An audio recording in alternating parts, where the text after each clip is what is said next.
And welcome to this lecture. In this lecture, we're going to look at elastic load balancers. We're going to start with the theory, and in the next lecture, we're going to go on and do a lab, and we're going to provision both a classic load balancer and an application load balancer. So what is a load balancer? Well, the hint is in the name. It simply is a virtual appliance, so a virtual machine you could think of, that essentially balances the load of your web application. So it could be all the HTTP or HTTPS traffic that you're getting in. It's going to balance that load across a whole bunch of different web servers. So that way you don't have any one web server that gets overwhelmed. So that's all a load balancer is. It balances the load across your web servers. Now, there are three different types of load balancers in AWS. We have application load balancers, we have network load balancers, and we have classic load balancers. Let's start with our application load balancers. Now, I'm a complete Tesla freak, so I'm going to use an example of Teslas. So Tesla right now have three different types of Teslas. You've got the Tesla Model X, you've got the Tesla Model S, and you've got the Tesla Model 3. So three different types of Teslas. Now, what you can do, let's say each Teslas are very advanced. They all have onboard computers, and what you could do is you could have a group of web servers that just serve your Model X. You could have a group of web servers that serve the Model S fleet, and then you could have a group of web servers that serve the Model 3 fleet. Now, the cool thing about this is you can have the one application load balancer, and the application load balancer basically can inspect all the way up to the application layer. So this is OSI layer 7, so it can see all the way inside, and it can make really intelligent routing decisions. So it could automatically detect whether or not traffic is coming from a Model X, coming from a Model 3, or coming from a Model S, and it could then send that traffic to the intended group of web servers. So application load balancers, think of them as very intelligent load balancers. You can create advanced request routing, sending specified requests to specific web servers. So we then have network load balancers, and they're best suited for load balancing of TCP traffic where extreme performance is required. Now, this is Tesla Roadster. It's coming out hopefully in 2020 or 2021, and it is the fastest production car ever built. It's going to do 0 to 60 in under 2 seconds. It is insanely fast. So when you look at network load balancers, just think of the Tesla Roadster. They're capable of handling millions of requests per second while maintaining ultra low latency. So they are very, very, very fast, and you use network load balancers for extreme performance, and they operate at layer 4. So they actually operate at the connection level. So that's layer 4. So your application load balancers are layer 7, your network load balancers are layer 4. Classic load balancers is probably when you see the term elastic load balancer in your exam, you're actually thinking of classic load balancers. That's what they're called now. So they still might use a bit of old terminology. Here we are, we've got an old banger that's not a Tesla. So just think of classic load balancers as, it's not quite deprecated yet, but Amazon do recommend that you either use application load balancers or network load balancers.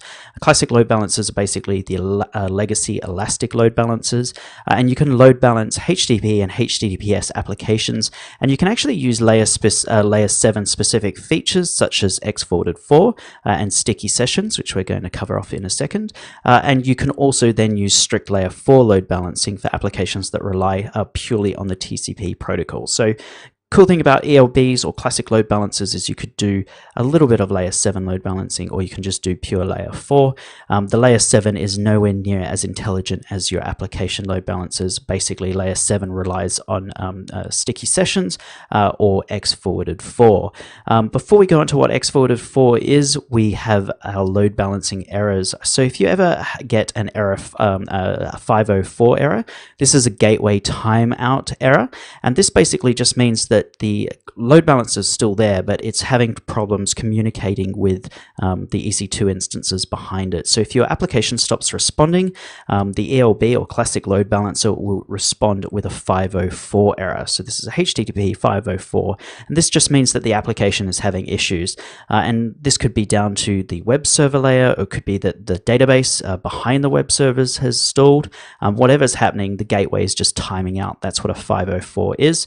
And in order to troubleshoot that. You just need to identify where the application is failing, and you need to basically scale it up or scale it out where possible. We'll have a look at how to do that later on in the course.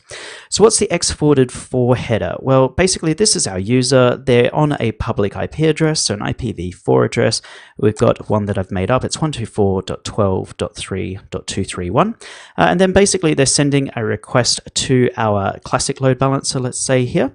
And that's got, it takes that request and it's going to forward it on to our EC2 instance, but it's going to use a private IP address. It's going to use 10.0.0.23. And that's the only, that's the address that the EC2 instance is going to see. It's not going to see the 124.12.3.231. Now you might be thinking, oh, so what? Why would I need to know the public IP address? Well, the public IP address tells us a lot of information, believe it or not. And there's whole web services out there that can even, based off the public IP address, can tell you even, you know, what organizations are actually visiting your website. So it could be that Johnson & Johnson's visiting your website, or it could be that people from NASA or from SpaceX or whatever are visiting your website. And that can be really valuable information. It's not just country specific. You can drill down all the way into individual companies using third-party services that identify which companies use which IP addresses.